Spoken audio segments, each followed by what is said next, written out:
Today we will travel to one of the most remote villages in all of China to meet members of an ethnic minority with such curious traditions that they have earned a Guinness World Record. In our ethnic group, we only cut our hair once in our lifetime. When your hair falls out, you can't throw it away. You have to keep it. But who are they? Why are they so viral, and what record did they break? Join us to discover the answers in today's episode. Today a new journey begins to the Longji rice terraces. And today's purpose is to learn more about the ethnic minorities of this country, especially about the Dong and the Yao. For that, we're going to visit two different villages, and these are small villages that until recently were very remote and not open to tourism. You can't reach these places by train, unlike most cities in China. Instead, you have to get to a big city that's relatively close and then take a bus. In this case, the ticket cost us 60 yuan and we left at 7 in the morning because it's a 2-hour trip. Once we're there, we'll have to look for a shared car or some other way to get to the other town because it's the same situation. It's not well connected, you can only get there by car. And unfortunately, right before starting this trip, I lost my driver's license. Nowadays, with such an advanced China, if your trip starts at one of these stations, you can be sure it will be a very interesting and unusual trip. We're here, but this isn't an official stop, just the middle of the village. I don't even know where we are. Are we in Longji? Longji ma? Yes, but we have to change buses. Change buses? Simon. We have to switch to this yellow bus. I don't know where we're going. Where are we going? To this one? Where are we going? Where is this bus going? To Dazai. How long does it take to get there? 1 hour. It was total chaos. We got on a bus practically blind on the recommendation of the driver from the other bus. And it turns out we were going to a town that's about an hour from here, which is part of Longji. And the thing is, Longji isn't a town. It's more like a group of mountains and rice terraces that stretches over 66 square kilometers. But due to the terrain conditions and the fact that the streets aren't very developed, it can take you up to 2 hours to travel from the first village to the last. But we want to stop in the only village that isn't an official destination among the bus stops. To get there, we had to take public transportation, which tourists normally don't use, which are some yellow buses like the one we were on. No, there it goes. We had to take that bus. These arrive every 15 minutes, and when I asked the police officers, they told me, no, those won't take you, they don't go there. I think it's because they want to force you to take the tourist bus, which costs 40 yuan and is the official transportation. So we went out to the street and waited there. Suddenly, this unsung hero stopped and asked, where can I take you guys? There are no DD rides or taxis here, and if there are taxis, they're rare and seldom pass by. So he's going to take us to Huangluo village, which is where an ethnic minority known as the Yao minority lives. In that village, they're known for growing their hair long throughout their lives and even hold a Guinness World Record for the world's longest hair. Occasionally, they hold performances showcasing the hair washing ritual. These days, it seems more like a tourist attraction than a real ritual. Let's try to make it. I heard there's one at 11 and it's 10:20 now. We're arriving at the village of the long-haired girls, that's what we'll call it today, and they are... I'm selling little bracelets. How much are they? 15 yuan. I'll buy one for each of you. Have you only had your hair cut once?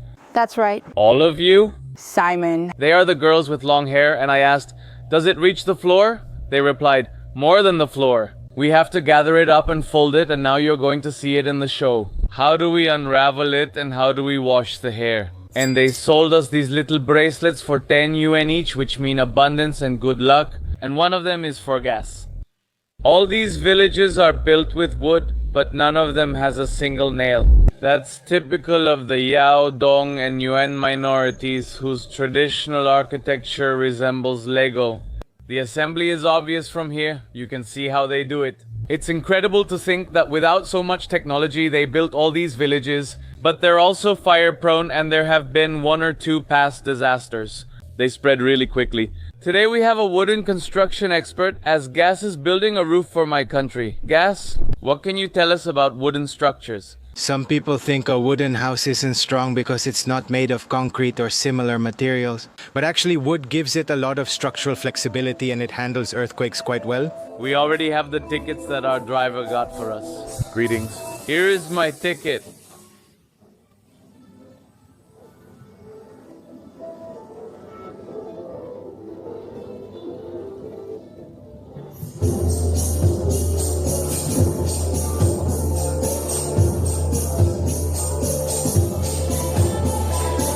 When we arrived to see the show, I never imagined I would end up being part of it. But it was really interesting because it was a representation of local weddings and we had the chance to see how they work. You have to drink 2 glasses. I see. For that, we had to go backstage, choose a gift for our girlfriend, which by the way we had to pay for. And interestingly, the girl who chose me turned out to be a very famous person in the town. And thanks to the fact that I went up on stage later, we had the chance to talk with her and get to know their traditions more deeply. Now you're my new wife, right? That's right, Blondie. I'm happy I married you. I'm your girlfriend, Yao. Since we're new here, we wanted to ask you, which ethnic minority are you from and why is your hair so long? We belong to the Yao minority, but the Yao have distinct villages and traditions. We are the Red people. They mainly call us that because of our clothing. Can be embroidered or woven, mainly red in color. In the Yao family, red, it also represents abundance and prosperity. As for long hair, in the Yao group it is a symbol of longevity and wealth. At the same time, it is also a symbol of beauty for women. I see that you have a ponytail here. That's right. Each of us has 3 ponytails tied up. At 18, Yao women are considered adults during our first haircutting ceremony. And according to our traditions, that will be the only haircut in our lives. But the first ponytail isn't thrown away. We must keep it until marriage. After we're married, it becomes part of our hairstyle. On the other hand, according to customs, the hair that falls out when we comb our hair shouldn't be thrown away either. We should keep it. And we include it in our hairstyle daily. And what does the hat you were wearing mean? It wasn't a hat. Our culture has 3 hairstyles. One for single women, another for married women without children, another for those with children already, which is like this one here. This hairstyle is called Wulong Pan. The hair is split into front and back sections. Noelia wants to know, how do they take care of their hair? How do they keep it so beautiful? Do you want to try it? Can I? Of course. Now Noelia will have the chance to try how they clean their hair, which makes them look so beautiful and for such a long time. The lady is 68 and she is under 30, yet both have equally beautiful hair. When you cut your hair for the first time, you cried a lot, right? Yes, because it takes place during a beautiful ceremony where your family cuts your hair. And while they do it, everyone says blessings and good wishes, which end with the Song of Long Hair. Oh really? How does it go?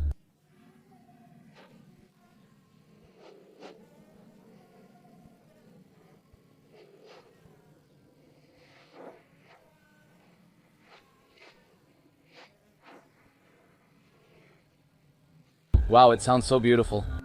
Wow, it sounds so beautiful. This is my house. Wow, your house is very beautiful. Is that you? Yes, that's me. We were very lucky because she invited us to her house. We had the chance to talk with her and she told us all about her traditions. She told us that from birth, they don't cut their hair until they're 18. In a beautiful ceremony where they sing a song, and she said it's very emotional. That made her cry all week, and she said men have trouble understanding it, because they spend hours and hours and whole days taking care of their hair, brushing it for years. The weight is felt and it becomes a part of them, and the moment their hair is taken away, they feel naked. For them, it's a ritual in which practically they are becoming new people as they welcome adulthood. And with that comes the responsibility of getting married, having children, and many things they had never stopped to think about. Hair here speaks louder than 1,000 words and is a way of communicating both among themselves and between men and women.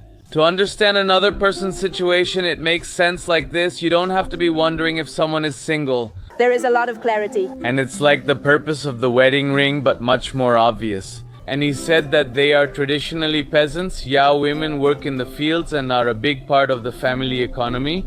Yes, something I was reading when I was on my way here. And that has to do with the role that women and men play in the society of their ethnic minority is. These rice terraces in the area are cultivated and maintained by many local people. They are the work of both men and women. The men focus on building terraces and infrastructure, while women traditionally cultivate, harvest, and care for the rice. Oh, how beautiful. Now she's brought us to the river to wash Noelia's hair. Well, what we didn't know about this treatment was that where I was going to have my hair washed is right here, in the river. I thought maybe at her house or in her shop she had some kind of equipment, but no, I think this is how they wash it. We're gonna start the hair washing process. First, she's gonna comb it. I have to put it down like this, and she's gonna detangle it. You have a lot of hair. The truth is, I do. My mom also has long, thick hair. She's going to start putting the rice mixture on me. She's wetting my hair from the roots, so she's really going to wash all of my hair with this treatment. All of these are rice-based products. We use the strong part of the fermented rice water. She says that in the long run, doing this treatment has better benefits. Obviously, it's not something that happens overnight. And after all, if your hair isn't 100% healthy, it's a repair process that takes time. Now you have to massage your scalp so it absorbs the product. Hey, I was thinking that this experience must be just as strange for her as it is for me, right? I mean, imagine that. What did you do today? Oh, I washed a foreigner's hair in the river. And now, that's it, Caillou? They're going to rinse the hair. Careful, it's slippery. Very slippery. Yes, go in slowly. Careful, don't rush. Oh, it's cold. It's a bit cold. Yeah, but with this heat, it feels nice. This is our essential oil shampoo. She's putting on a shampoo for me now that's made with essential oils that they use. Are you comfortable? Quite a bit. You still have a bit of the smell of fermented rice. Yes, haha, I can smell it. And now they're finally going to dry it for me, I think. This is really interesting because I've seen a lot of reels on Instagram. People with well-maintained hair sell guides to help you care for your own hair. And many of the tips they give are things she did during my hair wash. For example, if you notice before washing it, she detangled it. When she washed it, she didn't squeeze it. And now she told me not to dry it with a hair dryer, but to let it air dry naturally. That's great. Thank you. It was a great experience. Well, the hair wash is finished successfully, and it was very nice because it was done with a lot of care and dedication. If you're nearby, stop by her store to say hi. She also sells items. The solution they use to wash your hair is completely natural, and it's the one they use themselves, so take a little bottle with you. I think it's worth it. After the hair ceremony, we've arrived at the main attraction, which is the rice terraces, and it's a very mystical place, which really stands out when it rains because mist starts to form around the mountains. They say that no matter the weather and no matter the season, this place always has a different side, which can range from mystery to beauty. And people's favorite time is to come in the fall when everything turns golden, or to come right now when the terraces fill with water. Do you sell ice cream, ma'am? That's right, Blondie. Do you have chocolate? No chocolate, Blondie. I want this one. What's the price? This costs 10 yuan. 7 yuan? No, 10 yuan, güero. I'll take it. Are you part of the Zhuang minority? That's right, Blondie. Is your hat a typical Zhuang hat? Yes, Blondie, we make it ourselves. I've already paid the 7 yuan, ma'am. It's 10, Blondie. Oh, 10. Alright, 10 yuan, 10 yuan. 10 yuan. 10 yuan, Wow, he speaks English well. Thank you very much, güero, thank you. Thank you, that's great. Thank you, that's great. Goodbye. Goodbye. He knew some English, which was helpful since we couldn't understand him, so he said, 10 yuan, 10 yuan.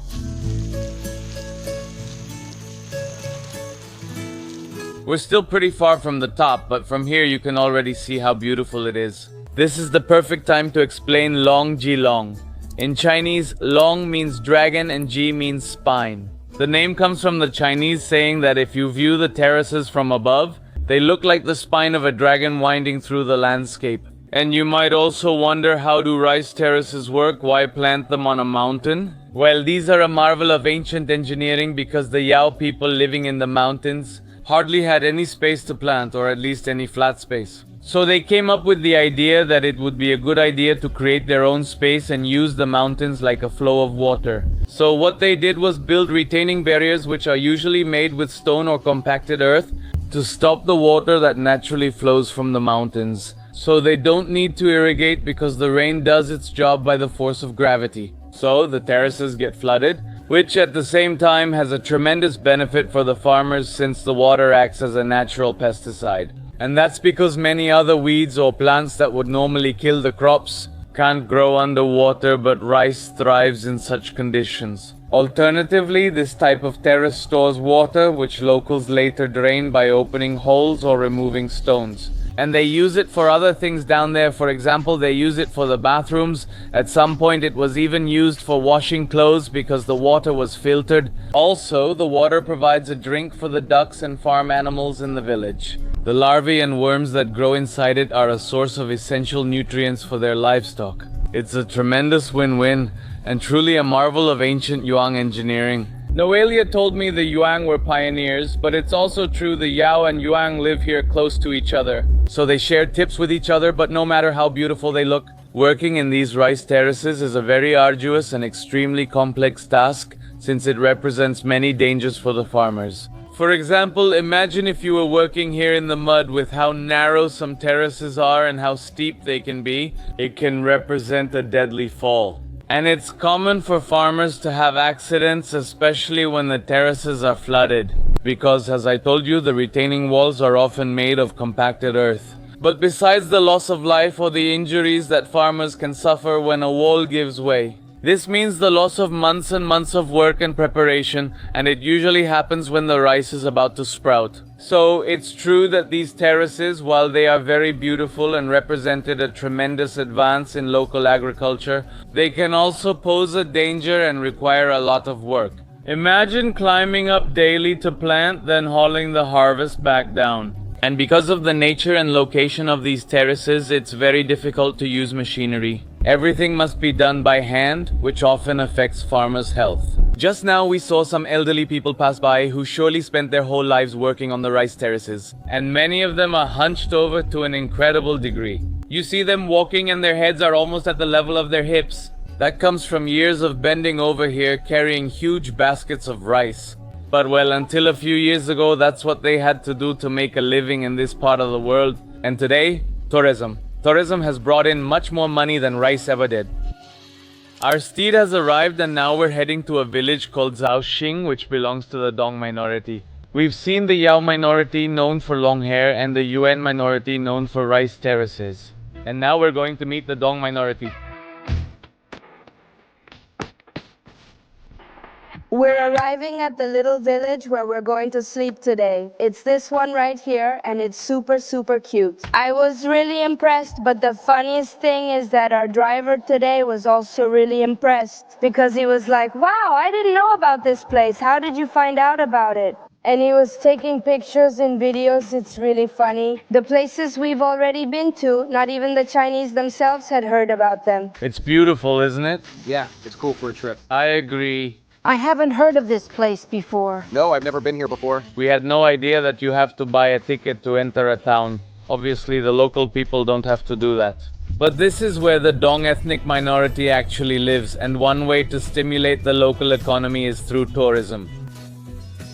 Looks like we'll have it to ourselves. The town seems empty. I mean us and the 4,000 Dong people who live here. Ah, look, here are more tourists. I'm from Chodien Chosunavia. Is the hotel that way? Exactly, in an alley a little further ahead. Welcome to our hotel. It's a family business, so you have all the children of the family here. Well, here is the room where we're going to stay today. There are 2 small beds here, so Max will be happy and sleep well. The bathroom is also very nice. Hey, this town is completely dead and we went out for a walk. By the way, something cool about this part of the country is that they have these drum towers, and in this town, which isn't very big, they have several. Let's see if this little cart can save us and take us downtown. Ignored, he didn't say much. As I saw it go by, my hope in the little cart faded away. The hotel manager or owner told us that those little carts go by all day and you can take them to get to different parts of the town. So it's pretty well organized. From the beginning, this place has been surprising us a lot because of the lighting that makes the buildings look beautiful. And like in other parts of China, there are always girls taking pictures wearing the traditional clothing of the ethnic minority, which in this case is the Dong. But since we were already running late, let's quickly take a look at what awaits us tomorrow. Find something to eat, try to understand a bit how this place works because it's not everywhere that you can find. A kind of theme park built in a real town, that's what this is. This is a town that was almost abandoned before, and the government practically turned it into a theme park. But for the benefit of the people who live here, tomorrow we'll discuss that in depth as we walk down the main street. Well, it really came to life. Compared to the place we were before, this little town has more nightlife than Yangshuo. Look, my bro, their fun was catching crayfish in the river. They take it from the canal. Is that their natural environment? No, someone put them there to raise them. Do you want to hold it? I'm looking for a place to have dinner. Do you know any good restaurants? There are luosifin, shrimp, and barbecue spots. Yeah, but we don't know the locations. Could you recommend one to us? Do you want a restaurant recommendation? Yes, exactly. The kids are going to take us to their favorite restaurant. They're explaining to us where there's good food. I don't know how it happened, but apparently I invited a bunch of kids to eat. I just asked them which restaurant they liked. They came here, sat with us, and now I guess we've invited them to dinner. Is this beef? Beef. And this one? Lamb. Right, lamb.